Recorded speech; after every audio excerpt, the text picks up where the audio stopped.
Welcome, curious minds, to another deep dive. Great to be here. Today, we're peeling back the layers on a topic that's, well, constantly in the headlines, but often remains shrouded in mystery for many. Bitcoin. Yeah, there's a lot of noise out there. Exactly. Our mission today is to cut through the complexity and extract the most important insights from a truly illuminating resource, Grokking Bitcoin by Kalle Rosenbaum. It's a really solid book for understanding the fundamentals. This deep dive is custom-tailored for you, to give you a shortcut to being genuinely well-informed about this groundbreaking technology, going beyond the hype, to the underlying principles. Indeed. We'll be exploring the fundamental concepts, the very building blocks, that allow Bitcoin to function as a decentralized digital cash system. Right. It's not just about what Bitcoin is, but why it came into existence, and how its intricate design tackles some very real-world problems that traditional financial systems often, struggle with. Okay, that's a great place to start then. Because, many of us use traditional money without a second thought, but this book really highlights some significant systemic issues that Bitcoin was specifically designed to address. What's the first problem Bitcoin aims to solve for you? Well, one of the most glaring issues is what the book calls financial segregation. Segregation? How so? Think about this. According to the World Bank, a staggering 38% of the world's adult population doesn't have a basic bank account. Wow, 38%. That's huge. It's billions of people. Right. Without access to banking services, they're essentially stuck in cash-only environments, which severely limits their economic freedom. Right, like starting a business or even just buying something online. Exactly. It impacts everything from starting a small business to simply making online purchases or even receiving payments securely. Bitcoin offers an alternative that doesn't require an ID, a physical address, or, crucially, a bank. So just a phone and internet. Basically, yeah. It means anyone with a smartphone and an internet connection can potentially participate in the global economy. That's truly transformative. It really redefines what access means, doesn't it? It aims to, yeah. What other pain points does Bitcoin tackle? Another critical area is privacy and control over your money in electronic transactions. Ah, yeah, this is a big one. In traditional systems, governments or large corporations can easily trace, censor, freeze, or even seize your funds. It happens. You don't always think about it until it affects you, or you hear about it. Precisely. The book offers some stark examples. Consider the WikiLeaks blockade back in 2010. Oh, I remember that. Major payment networks like Visa and MasterCard, basically under pressure, just blocked donations, cut them off. Regardless of what you thought about WikiLeaks, that's a lot of power in the hands of a few companies. It is. Or think about the crisis in Cyprus in 2013. Nearly half of all bank deposits over €100,000 were just seized as part of a bailout. Wow, that's terrifying for savers. Definitely. So Bitcoin aims to offer a digital alternative where your ability to transact isn't easily disabled by a third party. It tries to put the control back in your hands. That really makes you think about who truly holds the power over your financial life. And then there's the other really scary prospect, hyperinflation. It feels like a problem from history books sometimes, but it's a very real contemporary concern in many parts of the world, isn't it? Absolutely. It's not just history. The book paints a vivid picture of extreme cases like Zimbabwe. Between 2007 and 2008, inflation reached, the number is almost meaningless, 4.19 times 10 to the 16th percent. Astronomical. Yeah. Possible to even comprehend. Or Venezuela, which has seen staggering rates in just the last few years. When governments can simply increase the money supply at will, maybe for good reasons, maybe not. It devalues everyone's savings. Right. It erodes purchasing power. So Bitcoin's limited supply, hard-coded at exactly 21 million coins, ever is a core design feature. Never more than 21 million. Never. It's engineered precisely because it's meant to be non-inflationary, or at least predictably disinflationary. This hard cap on supply is designed to protect value over time against unpredictable monetary expansions, sort of like a digital gold standard in a way. So if we pull this all together, what Grokking Bitcoin reveals is that Bitcoin is fundamentally a decentralized, limited supply, borderless digital cash system. That's a good summary. Designed from the ground up to solve some incredibly deep-seated issues with traditional finance. It's about financial inclusion, transaction privacy, and maybe protecting your wealth from unchecked monetary policy. Yeah, those are the key motivations. That's a pretty compelling case for why Bitcoin was needed, or at least why someone thought it was needed. But the real magic for me lies in how it actually pulls all this off. Right. Without a bank, without a central authority.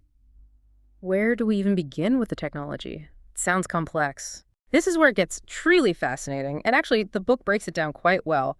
It dives into some core technological building blocks, starting with something called cryptographic hash functions. Okay, hash functions. Heard the term. They're absolutely fundamental to Bitcoin's integrity.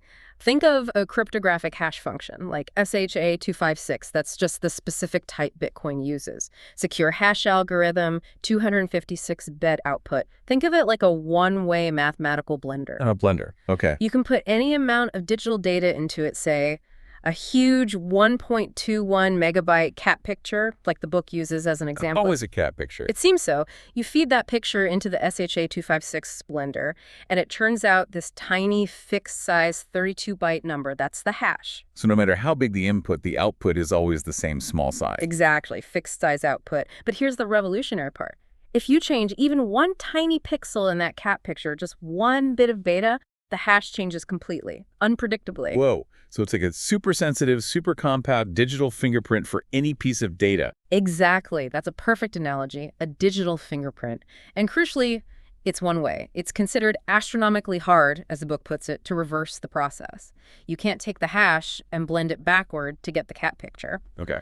And it's also incredibly hard to find two different inputs, two different cat pictures, say, that produce the same hash. That's called collision resistance. So unique fingerprint, one-way street. You got it. This property is what makes it a tamper-proof digital fingerprint in a digital world where copying and altering files is trivial. Yeah, super easy. Having a way to definitively prove data integrity, to know something hasn't been messed with, is absolutely vital for a system like Bitcoin. That's really powerful. Okay, if you can't fake the fingerprint, you can always know if something has been tampered with. And I imagine that leads us directly to how you actually use this system to send money, right? Precisely. How do these digital fingerprints translate into ownership and payments? This leads us straight to digital signatures. This is how you prove ownership and authorize payments in Bitcoin. When you want to send Bitcoin, you use something called a private key to sign the transaction message. Private key. Sounds important. It is the most important thing. It's basically just a huge, secret, random number that only you should know. Now, here's the clever part. A public key is mathematically derived from your private key. Derived, like calculated from it. Yes, using a specific type of mathematics called elliptic curve cryptography. And this is the magic, it's practically impossible to reverse engineer your private key from your public key. Another one-way street. Exactly. So you can share your public key freely. Others use your public key to verify that the digital signature on your transaction is valid, that it could only have been created with your corresponding private key. So they can prove I authorized the payment, but they never see my secret private key. Precisely. It's a truly ingenious system that keeps your secrets safe while allowing public verification. So, wow. Your money's security hinges entirely, like 100%, on keeping that private key secret and safe. Absolutely. Lose your private key, you lose your Bitcoin. If someone else gets it, they can spend your Bitcoin. That sounds like a huge responsibility for the individual. Yeah. Very different from relying on a bank to keep your funds safe. It is a different paradigm. It's self-sovereignty. This is where wallets come in, right? I mean, you don't juggle these giant random numbers yourself. Thankfully, no. Wallets don't actually hold your Bitcoin, contrary to the name. Bitcoin always exists on the blockchain ledger. Ah, okay. Good clarification. Wallets are software, could be a mobile app, desktop program, even a physical hardware device that manage your keys for you. So they do the complicated stuff. Yes. They handle generating new addresses, securely storing your private keys, hopefully very securely, and automating the process of creating and signing those transactions. What about backups? If my phone breaks, are my Bitcoin gone? That's where backups are crucial and where things have gotten much better. The book highlights hierarchical deterministic, or HD, wallets, and mnemonic sentences. HD wallets, mnemonic sentences. Sounds technical again. It sounds it, but it actually makes things way simpler for you. Instead of needing to back up potentially dozens or hundreds of individual cryptic private keys for every transaction you ever receive. That'd be a nightmare. Totally. With HD wallets, you only need to back up a single seed. And this seed is often encoded as a sequence of 12 or 24 similar English words, your mnemonic sentence or seed phrase. Like, which collapse practice feeds shame open despair creek road again ice least. Exactly like that, yes. Just a list of randomish words. That's much easier to write down and store safely than a long string of letters and numbers. Infinitely easier. And less error-prone. From that single seed phrase, the wallet can mathematically derive all your private keys and addresses, past and future. Wow, that's clever. But the core principle remains. You are in charge of your security. Those 12 or 24 words are the ultimate key to your funds. Protect them like gold. It's a completely different mindset to traditional banking, isn't it? Total control, total responsibility. It really is. Okay, one quick thing you mentioned earlier. When explaining transaction outputs, you said the money usually goes to a public key hash, or PKH, not just the public key. Why the extra step? Why hash the public key? That's an excellent question. It adds a couple of benefits. First, a bit of extra security.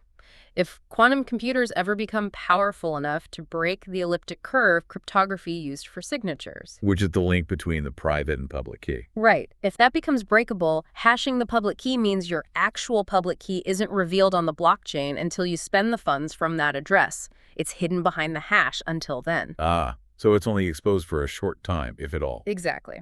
Second, public key hashes are shorter than full public keys, which means the resulting Bitcoin addresses are shorter and a bit more convenient to use and share. Think base 58 check encoding you see in typical addresses. Okay, makes sense. Efficiency and a little extra security layer. Incredible. So we've talked about the why Bitcoin exists and the foundational how with these hashes and keys and wallets. Building blocks. Now let's tie it all together. How do transactions actually move through this system, and how does Bitcoin maintain its trustless nature? That feeling that you don't have to trust a single entity, not a bank, not a government, not even the mysterious Satoshi Nakamoto. Right. The book beautifully explains that Bitcoin basically replaces the traditional idea of a central ledger, or like the book says, a single Lisa, some trusted third party who verifies all the payments. No, Lisa. Nisa. Instead, payments are formalized as transactions. These are simply pieces of data broadcast to the network. They specify where the money is coming from. The inputs. Exactly, the inputs. And crucially, these inputs aren't like drawing from a bank balance. Think of your Bitcoin not as a single number in an account, but more like a collection of individual digital bills or specific amounts of electronic change you've received from previous transactions. These are called UTXOs, unspent transaction outputs. UTXOs, okay, so like digital coins or notes in your wallet. That's a great way to think of it. When you want to spend, your wallet software gathers some of these UTXOs, these specific digital bills you own, that add up to at least the amount you want to send. Those become the inputs to your new transaction. And the outputs. The outputs specify where the money is going. Usually one output sends the payment amount to the recipient's address, their public key hash. Often, if your inputs added up to more than the payment amount, there's another output sending the change back to a new address that you control. So you always get change back to a fresh address. That seems good for privacy. It is, yeah. It avoids linking transactions unnecessarily, so it's less like moving a number in a central spreadsheet and more like, as you said, digitally handing over specific UTXOs and getting change back. That makes a lot more sense conceptually. Yeah. And I heard you mention earlier that these transactions are programmable. What does that actually mean? Can you code your money? In a limited but powerful way, yes.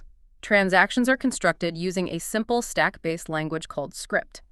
It's not a general-purpose programming language like Python or Java. It's intentionally limited for security and simplicity. But it allows for incredibly flexible payment types beyond just send X amount to Y address. Like what? What kind of flexibility? Imagine being able to program your money to say, this Bitcoin can only be spent if, say, 3 out of 5 designated people agree and provide their digital signatures. Wow, like a joint account on steroids. Exactly. Wow. That's called a multi-signature transaction, or multi-sig. Hugely important for security, for corporate treasury management, for escrow services, all without needing a central escrow agent. Okay, that's cool. What else? Or you could program it. This Bitcoin cannot be spent until next Tuesday, or until a specific block height is reached in the future. That's a time-locked transaction. Useful for inheritances or trusts, maybe? Potentially, yes. Yeah. Or pre-signed transactions that only become valid later. The book also mentions atomic swaps. Atomic swaps. Sounds futuristic. It basically allows for direct, trustless exchanges of different cryptocurrencies, say Bitcoin for Litecoin, directly between two users, using clever scripting and hash time locks without needing a centralized exchange as an intermediary. Directly peer-to-peer exchange across different blockchains. That's the idea. It's like having little mini smart contracts embedded directly in your payment instructions. Really powerful stuff. That is a lot of flexibility. Yeah. But, okay, with all this decentralization, people sending transactions everywhere, UTXOs flying around, how does the system prevent someone from spending the same UTXO, the same digital bill, twice? The classic double spending problem. Right. That's something a bank prevents for you automatically in the traditional world. Right. How does Bitcoin do it without a central checker? That's precisely where the blockchain and proof of work come in. And it's arguably Satoshi Nakamoto's most ingenious solution. It solves the double spend problem without needing a central authority. Okay, the blockchain, the famous ledger. Exactly. All these individual verified transactions that are flying around the network get bundled together by special nodes called miners into blocks, roughly every 10 minutes on average. Miners bundle the transactions. Right. Then these miners, which are essentially powerful computers running the Bitcoin software, compete to add their block of transactions to the official shared ledger, the blockchain. How do they compete? Is it a race? It is a race, but a very specific kind. They have to solve a computationally intensive cryptographic puzzle.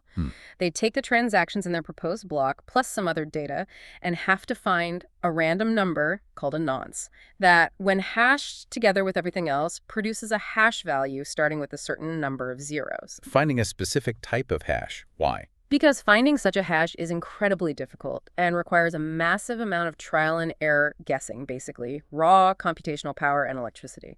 This process is called proof of work. So it's not just a clever puzzle. It actually costs them real-world resources. Electricity, computing hardware. Exactly. It's expensive. The first miner to find a valid nonce that solves the puzzle for their block wins the right to add their block to the end of the blockchain. And what do they get for winning? They get a reward. This consists of two parts. Newly minted Bitcoins, created out of thin air according to the protocol schedule. This happens roughly every 4 years. And all the transaction fees paid by the users whose transactions are included in that block. This is the block reward. The economic incentive. So they're paid to secure the network. Precisely. Now, how does this prevent double spending? Because all nodes agree that the longest valid chain, the one with the most accumulated proof of work, is the true history of transactions. Longest chain wins. More accurately, the chain with the most work wins. If someone tried to spend the same UTXO twice, they'd create a fraudulent transaction. To get that accepted, they would have to create their own block with that fraud and then continue to mine blocks faster than the rest of the entire global network combined to make their fraudulent chain the one with the most proof of work. That sounds difficult. It's designed to be astronomically hard, as the book says. It would require redoing not just the work for their single fraudulent block, but all the work done by the honest network for every subsequent block added since their original legitimate transaction. It's economically infeasible and computationally prohibitive to outpace the collective honest mining power. So the cost to cheat vastly outweighs any potential gain. That's the core game theory behind it. The accumulated proof of work makes the history incredibly difficult, practically impossible to rewrite or tamper with. It secures against double spending and censorship. The economic incentive aligns the miners to follow the rules and validate honestly. Wow. Okay. So what does this all mean for the idea of a central authority, like a bank or a government controlling the money? It sounds like there isn't one. And that's the final piece, the peer-to-peer network. It completely removes the need for a central server, a central shared folder for the blockchain, or any single point of control. How do they coordinate then? Full nodes, which include the miners, but also non-mining nodes that just validate everything, communicate directly with each other. Peer-to-peer, they broadcast transactions they hear about, they broadcast new blocks they've validated. So everyone is talking to everyone else, basically. In a sense, yes, through a mesh network. There's no single entity that can censor transactions before they get broadcast or stop a valid block from propagating across the globe. This makes the network incredibly resilient against attack or manipulation. Because there's no single head to cut off. Exactly. It's a network where thousands of independent nodes independently verify every transaction and every block according to the protocol rules, and then converge on the true history through this combination of cryptography, collective computational effort, proof of work, and economic incentives. The trust isn't in any one participant, it's in the transparent, verifiable rules of the network itself. Incredible. It's like trust is distributed or maybe emergent from the system itself. That's a very good way to put it. Trust emerges from the computation and the code. So you've now hopefully grokked some of the fundamental ideas behind Bitcoin, thanks to Kalle Rosenbaum's book, We've covered a fair bit. from solving issues of financial exclusion and individual privacy to its ingenious use of cryptography like hash functions and digital signatures, the economic incentives of proof of work, and this resilient, decentralized, peer-to-peer network. It's a system designed to be robust, transparent, and ultimately put control squarely in your hands. It really challenges traditional notions of trust and authority in finance, doesn't it? It really does. And this raises, I think, an important question for you, the listener. In a world of increasing digital transactions where everything is becoming data and we're seeing new forms of digital assets emerge, Yeah. how might understanding Bitcoin's fundamental principles, things like verifiable digital scarcity, the ability to own a digital asset without relying on a central intermediary, and censorship resistance, how might that shape your view on the future of money, digital ownership, and maybe even the role of institutions themselves? That's a deep question. These are truly profound concepts, I think, with implications far beyond just this one cryptocurrency. It makes you think about how digital value and ownership can work. A lot to chew on there. If you're curious to dive even deeper and keep grokking Bitcoin, a really great place to start exploring more, especially bite-sized information, is bitcoinbytes.org. Good resource. That's bitcoinbytes.org. Lots of accessible content there. Until next time, keep digging for those insights.